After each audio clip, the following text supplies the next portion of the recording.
Today's episode sponsored by Arnold Palmer Spiked. I have to admit, this has become my go-to drink on and off the course, whether I'm trying to get up and down for par or watching the tour players do the same. Arnold Palmer Spiked makes it a little more enjoyable. Iced tea and lemonade go together like Rory McIlroy and Quail Hollow, plus the 5% ABV helps calm my nerves on the first tee. Find Arnold Palmer Spiked in a store near you at arnoldpalmerspiked.com/first or search for it on Drizzly and Instacart. That's arnoldpalmerspiked.com/first.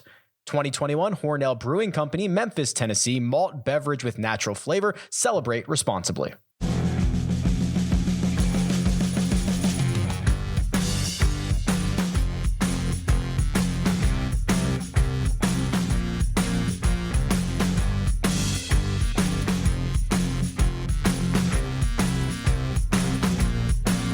Good evening, Wildcat and JAC fans, and welcome back to The Drive Season 16. We're sponsored by Briggs Auto Group. I am Tim Fitzgerald of GoPowerCat.com.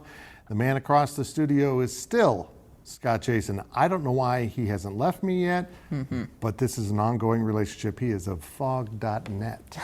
Well, Fitz, hey, it's great to be back for another season. We have so much to get to today, especially excited to talk about Bruce Weber. Will he be back for another... Oh. You know what? I have my basketball notes. I need to change those to football. Okay, we got to do football first. We got a whole season of it. Folks, you can interact with us on social media at facebook.com/The Drive Show, on Twitter at The Drive 13, and of course, answer our weekly poll question and make your game predictions on our Twitter page. And remember, if you ever miss an episode of The Drive, you can listen to an audio-only version that will appear each Monday morning in the form of a podcast at both GoPowerCat.com and Fog.net. We start things off with our 2-minute drill. The 2-minute drill is sponsored by Vanderbilt's Your Work Boot Center. Well, Fitz, K-State is picked 7th in the Big 12 going into Chris Kleiman's third season. Is that an accurate ranking, or do you think the Wildcats could finish even higher?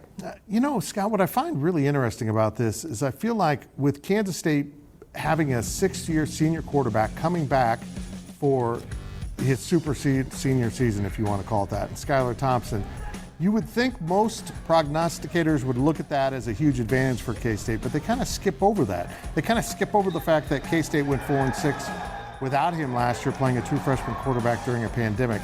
I think there's a lot of upside to this team. Now, like the question was phrased, I'm not saying they won't finish 7th. I'm saying that there is a much bigger upside to this team that could make them very competitive. For a Big 12 title game, maybe not, but they have some really nice weapons coming out of the pandemic, or benefits of the pandemic almost. They had a lot of problems along the offensive line with health issues and injuries, and they were rebuilding that line last year. They have 8 guys back with starting experience.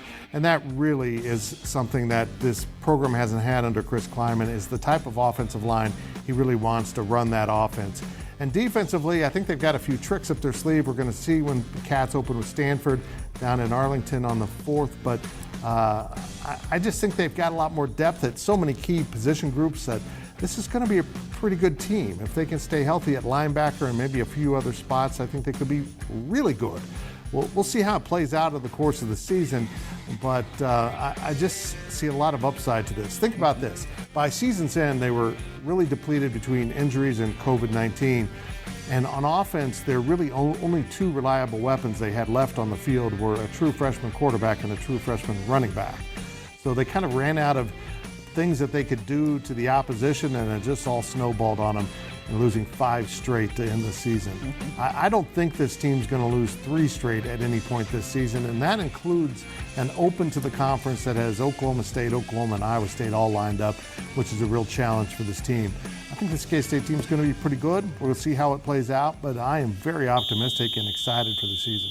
You know, Fitz, a lot of times year 3 ends up being kind of the tone-setting year for a program, especially when you have the chance to kind of outperform expectations. And it could almost be a blessing in disguise. You get picked 7th, you finish 3rd, 4th, something like that happens. And that builds a lot of credibility, not just for this year, not just for next year, but moving forward, knowing that Chris Kleiman can do that with some of his teams. It's interesting you say that, because I see a lot of comparisons between TCU and K-State. TCU is picked, I think, 4th. and I think they're very similar teams. Well, Scott, Kansas has a new coach, a new offense, and a new defense. Is Lance Leipold the man to turn around things in Lawrence? Well, Fitz, Kansas obviously hopes so, and I think the most promising sign so far to come out of this offseason, and keep in mind this is a guy who was in place after the spring, he didn't get to go through spring ball with his team, is just that Lance Leipold is a different guy, his own dude, kind of compared to the last few coaches that I think at the time you could understand why they were made, but there were elements of those hires that you would almost call like gimmick hires. You know, you think about a guy like David Beatty, who came in hammering Texas high school recruiting over and over, so much that at his opening press conference, when he meant to say Kansas at several points, he actually said the word Texas. You think of the Les Miles spectacle, what that was, from eating grass and finding ways to incorporate that on a turf field, to questions about whether he was really all there. At times, was he too involved in some ways? At times, was he not involved enough in other ways? What I think Lance Leipold does, Fitz, I think he walks the line of a happy medium. And when I say that, I mean he's not a micromanager to the extent that he allows his assistants to coach, he allows his play callers to call plays, he allows his defensive coordinator to run the defense, but he's still involved in a lot of the details and kind of the game day preparation and making sure guys are doing things the right way. At times, yes, he will, if you want to use the word meddle, then meddle is the correct word. He'll work with the quarterbacks. He'll have something he sees in the run game and work on it. But you watch him at practice, and what he does, he kind of walks around patrolling things and just kind of yelling out, hey, no, you're not doing that drill the right way, or yeah, you screwed up that rep, but you need to run, you need to finish. If this were a play and you get blocked, are you just gonna lay there on the field and stop there? I think culture is so important to him, and Fitz, you know it, I know it, every coach in the world says culture, but he's had kind of a direct way of implementing it, and I think a big part of that too was bringing in 6 transfers from Buffalo, guys on the offensive side of the ball, guys on the defensive side of the ball. I think in the end that, they did some player-led practices with actual sessions and timing and all that stuff during the summer. I think that stuff helps put them ahead. Will it allow them to catch up for not having a spring? Probably not. So long answer, made shorter. I don't know if he's the guy, but he has his own way of doing things, and he's going to get the chance to kind of do things his own way. Yeah, you addressed this exactly how I feel about this hire. I feel like from the day they moved on from Mark Mangino, every hire has been a reaction to the previous hire. But not this one. Yeah. They just went out and found the best football coach they could, and they found a pretty darn good one. Well, Fitz, I'm sure we're going to talk about this topic in the coming weeks, but realignment has been the #1 topic in college sports for about the last month or so. So let me ask it to you simply. Do you think the Big 12 is destined to fall apart? Scott, I really don't. I know that was the reaction of everyone immediately when it went down. Everyone kind of went into panic mode, including people inside of athletic departments and institutions. But I think as we progress down this, we've discovered that the 8 probably have some solidarity and certainly reasons to stick together in the short term over the next 4 years because of the money owed them by the 2 schools that are exiting and ESPN. And also, I think we're going to see them expand here at some point, whether that will be schools coming in sooner rather than later, or maybe towards the end of this grant of rights contracts that they have in place through the 24 season. I'm not sure. But I think the Big 12 will be back to 12 schools here in the next few years. And without Oklahoma and Texas, it hurts to lose Oklahoma and Texas for TV ratings, for the quality of the contract you're going to get from institutions like ESPN and ABC and CBS and Fox. But I also think they're going to find some freedom in the independence of being dislodged from Texas's control. And I'm actually getting more and more optimistic about the future of the Big 12 if a Central Florida and a Cincinnati and some of these schools that have been deprived of the money from Power 5 conferences start getting that. I think the Big 12 is going to be in pretty good shape, Scott. Well, Fitz, just to add on to that, I think there are kind of 2 timelines that things have been working on, and I think a lot of people have acknowledged one side or not the other. And the first timeline is of the Big 12 schools. Yeah, I mean, in a perfect world, if you were a Big 12 program and the Big 10 or the Pac-12 came calling and offered what you viewed as more security, then sure, maybe you jump onto that, maybe you feel like that's a better route for you. But there's another side of that too, right? Which is the other conferences, and they have to have the motivation to go out and say, we want to add these teams, we want to take these teams, we want to build with an Oklahoma State, with the Kansas, with an Iowa State, all of that stuff. So I think that at the very least makes it very complicated. It means it's going to probably get drawn out, probably going to take more time. But I'm with you from this perspective. I can see these teams sticking together a lot more than probably was the case even a couple of weeks ago.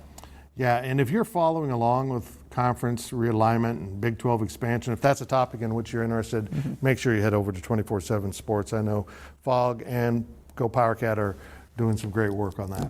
Now, a quick look at your poll question. The poll questions are brought to you by Midland Exteriors. Love the home you live in. Call today for a free estimate. Well, this week's question is, will a Big 12 team make the college football playoff this year? We have a few answers for you, a few options. A, yes, Oklahoma will. B, yes, Iowa State will. C, I think we just included to be nice to the other Big 12 schools. Yes, it'll be another program. Or D, no Big 12 program will. Vote on our Twitter page at The Drive 13. I vote yes. 12 teams in the, no, hold on, that's not yet. No, I vote no. Well, hey, that will do it for this half of the 2-minute drill, but we will be right back with more on KU and K-State on The Drive.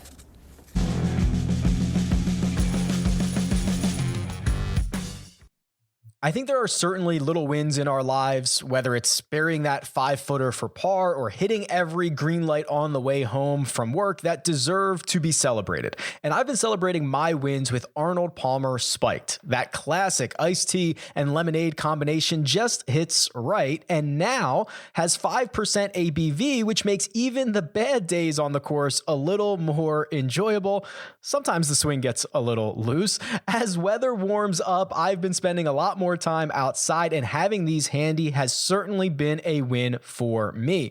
Find Arnold Palmer Spiked in a store near you at arnoldpalmerspiked.com/first or search for it on Drizzly and Instacart. That's arnoldpalmerspiked.com/first. 2021 Hornell Brewing Company, Memphis, Tennessee, malt beverage with natural flavor. Celebrate responsibly.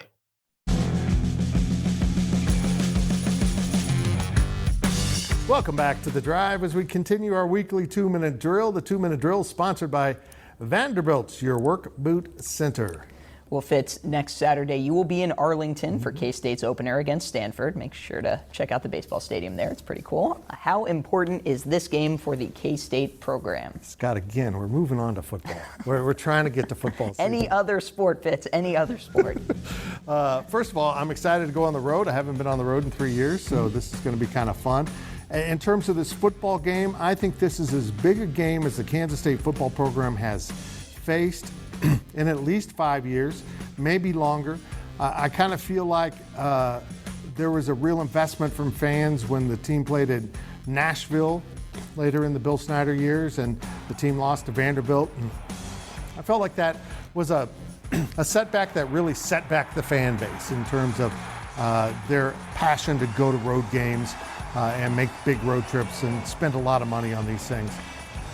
The folks are back in the boat right now, coming off of the pandemic or what we went through last year. I think K-State's going to have in excess of 30,000 fans there, if not more than that, with closer to 40. And this game's huge for the team in the context of this season to start there. They got to win this, then they come home for 2 games in non-conference that they can win against pretty good opponents, really. So I think it's vital to get to 3-0 as they come out of their non-conference schedule and plunge into a Big 12 schedule that's front-loaded for them. But in the bigger scope of things, with everything going on with realignment and expansion, I think it's really important that Kansas State, not just as a football team on the field, but as a fan base, really shows that it's more than what you might measure from a TV market. It's more than what you might imagine for a school that is in the 8th biggest town in a small population state such as Kansas. This is really important to show the college football world that Kansas State isn't defined by some of the things that you normally would think a program is defined by, and that the investment the fan base has in their program is really important and it says a lot. And I think that's true of a lot of programs in the Big 12, where really market size or those typical things don't explain how invested their fans are. I'm excited for this game. I think it's really big for K-State football. Well, Fitz, I will make a point on football this time and just say that first game of each year can be so important, such a tone setter. And obviously, we talked about the third season. I think getting off on the right foot would be very big for Kansas State. Yeah, and having the third season after a pandemic season is just so weird. It almost feels like a second season, but it's the third season. Yeah. It's so strange. Well, Scott, let's talk specifics. Kansas is still in the process of picking a new quarterback. Who do you think will take the field to start that first game? Well, Fitz, stop me if you, well, don't actually, because you will stop me, but you've heard this before. Kansas doesn't have a quarterback, so, or at least Kansas is trying to find one. The team actually has a few interesting options this year, and that starts with Jason Bean. This is a kid from North Texas who transferred in. He was in kind of a competition there, started games, 19 touchdowns, 5 interceptions, 14 of those touchdowns were passing. So that would probably be the maybe second best quarterback season. You see him on your screen now. The second best quarterback season if it happened at Kansas in a long, long time. Now, he's an explosive playmaker, very athletic. I think there's a lot of promise there about what he can do. But there are a couple other guys on the roster that have made this kind of a more interesting question. And Miles Kendrick, who's now been in the program 4 years after starting at the JUCO level, he's one of the big reasons. Miles Kendrick is a smaller guy. He doesn't have a big arm. He didn't have any offers out of high school other than to be a slot receiver, and he had one offer. It was Kansas out of the JUCO ranks. He's never started a season in college as a starter, Fitz, even his JUCO season, and yet he continues to work and kind of plug away. He's been praised for his leadership. The guys like what he can do on that end. Here you see the limitation, though. That ball should have been picked. It's underthrown. It ends up being a touchdown. So I think they like the off-field. I think they like the intangibles of him. And then the other option is Jalen Daniels. Daniels not quite as mobile as Bean, a little bit more mobile than a guy like Kendrick, but he got valuable starting experience as a 17-year-old freshman. Now, there may have been some questions about availability with him in this preseason camp. We kind of, heard Lance Leipold allude to some of those things, although he didn't give specifics. He really does not like to discuss injuries. A lot of coaches are the same way. To me, this quarterback battle at this point probably comes down to the exceptional playability of a guy like Bean and maybe the more consistency of a guy like Kendrick, the more known of what you know at this moment. But I think what's fascinating is that Lance Leipold has not committed to naming one guy and going with him for the entire year. He said normally he likes to do that, but this is a staff that hadn't seen these quarterbacks throw until the start of fall camp in person. Just because of limitations of what you're allowed to do in the summer and that they weren't in place in the spring. So long answer short, I don't think Kansas knows yet. I think this thing goes down to the last day. I think they announce their starter when that guy walks onto the field to take the first snap of the first game. I don't think we'll have an answer before then. I really feel deja vu right now. You should. I do every year, Fitz. But honestly, if you're not good at quarterback, you're going to have issues. So hopefully for KU, someone steps forward. And now let's step out of bounds. Out of Bounds is brought to you by Copeland Insurance Agency, part of your community for more than 60 years. Well, Fitz, Nebraska fell to Illinois 30-22 to kick off the season in week 0. I looked this up. Scott Frost has a $20 million buyout after the season. But Fitz, do the Cornhuskers just need to get rid of him and start over? What do you think? Look, we'll get to the picks later in the show. But everyone knows I'm really good at predictions. And I predicted Scott Frost was the man for the job at Nebraska. The resume was absolutely perfect. It was perfect for a Nebraska head coach, and he stinks. And I watched this game against Illinois, which is in a first-year coach with Brett Bielema, his first game in Champaign, and that team looks infinitely more prepared and better coached. How does that happen, Scott? I don't understand how Scott Frost can be this bad at details. Their special teams were awful. Their quarterback play is still average at best. Yeah, they probably need to move on because they've got off-the-field issues now related to illegal practices. There's nothing worse than getting NCAA violations when you stink on the field. Well, anytime you lose a game to Arthur Sitkowski, I think is how you say his name. He was the Rutgers quarterback that Kansas beat 55-14 in a game. When you lose to him in your opener, it is probably time for a change in some regard. That's not good. Now let's hear from the fans. And our fan question is sponsored by Meadowlark, supporting people in living their best lives. Here's our first fan question of the year. It comes from Kevin, who wants to know about Devin Neal and if he's the real deal. There we go. I was just rapping. Yeah, I think that was rap. That was rap. That's from Dr. Seuss in Lawrence again. No, I do think Devin Neal, 4-star running back out of Lawrence High, is the real deal, and I think this is the biggest indicator. Lance Leipold was asked about him for a freshman and said, I'm not evaluating him as a freshman. I'm evaluating him as a player. Is he executing like everyone else? At another press conference, he said, this guy's not only going to play running back, he might play some kick returner this year, which tells you they're trying to get the freshman on the field. So we'll see what he can bring, but highest ranked recruit in Kansas history comes from in the town, just down the road at Lawrence High. I think they're really excited about him. Thank you for the question, Kevin, about Devin. Kevin about Devin. Mm-hmm. Well, remember to ask us your questions on our Facebook page and on Twitter at The Drive 13. And when we return, we will look at last year's prediction here on The Drive.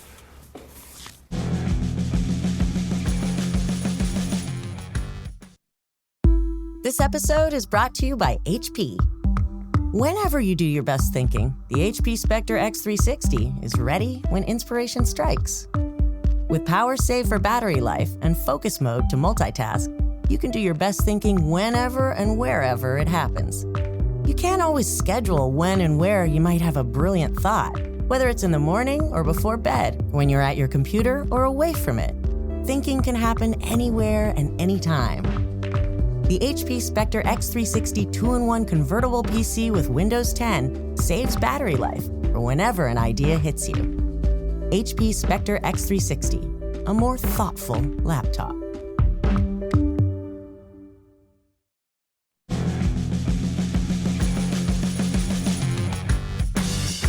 Welcome back as we head down the home stretch of this week's show. Now it's time to take a look at our predictions. Remember, make your weekly predictions on our Twitter page at The Drive 13. And it's a new season, it's a fresh start, but let's start by looking back at last year where I put on a display of excellence that has been rarely seen. A clinic. You can see Scott had 41 and 32 wrong. I batted 300 for the season. I am the George Brett of the Drive Picks, and I'm proud of it. It was awful. That looks better. I like that so much better. Wiping the slate clean. Here are what we're going to pick in week 1. Kansas, minus 14.5 versus South Dakota. Yeah, Fitz, I saw this line at some places as high as 15.5. It does not make sense to me. I do think Kansas wins, but I see this being much closer than this. I will take South Dakota, and I'd probably take South Dakota if this were a smaller line too. I'm going with Kansas. That should scare the heck out of KU fans, but I think Kansas is going to win this and win this convincingly. Well, they're going to run it up. Next is K-State, minus 2.5 versus Stanford. Fitz, who you got? I like K-State. I think K-State's going to roll in this one. Stanford also is going through some rebuild. In fact, early lines had Stanford favored, so a lot of money has moved towards K-State. Well, Fitz, as is our tradition, I will go opposite with you. I know it's a surprise because I just told you I'd take K-State, but I'm going to take Stanford. We'll see what happens. It didn't surprise me. He just pulled that out of nowhere. Our last game of the week is Texas. Are they in the Big 12? Have they left yet? We'll have to check. That'll be in a... Minus 9.5 against the Ragin' Cajun of Louisiana. And I will take Texas, but I will horns down while doing it. Yeah. Fitz, Texas is back. Give me the Longhorns. We'll agree on that one. Wow. They're going to beat Louisiana. Congratulations, Texas. You're ready for the SEC.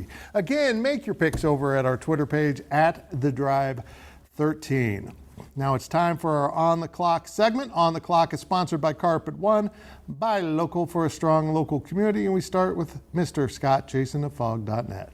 Well, Fitz, earlier today on Sunday, I found myself watching English Premier League soccer, and I promise I bring this up for a reason.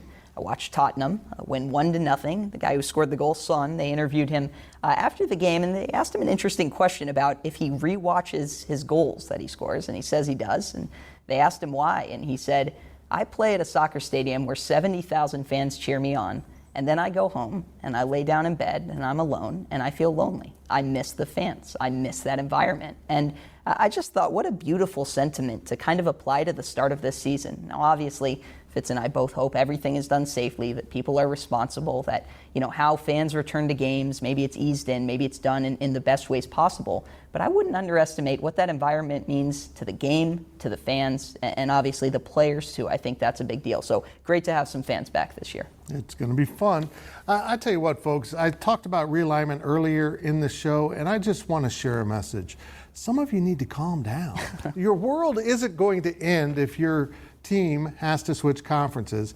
I will say this, if you're a Big 12 fan, the money will never be the same after Texas leaves, but it's going to be okay. And that's it for this week's edition of The Drive. We will see you next week right here and all week on social media. Paramount Plus is your home for soccer. Stream every match of Serie A, Italy's top league, featuring some of the world's most renowned clubs, including Juventus, Inter Milan, AC Milan, and Roma. Plus, some of sport's biggest stars like Cristiano Ronaldo, Zlatan Ibrahimovic, Weston McKennie, Olivier Giroud, and many more, with live matches and heart-pounding CBS sports coverage you don't want to miss. Serie A opening weekend starts August 21st, streaming exclusively on Paramount Plus.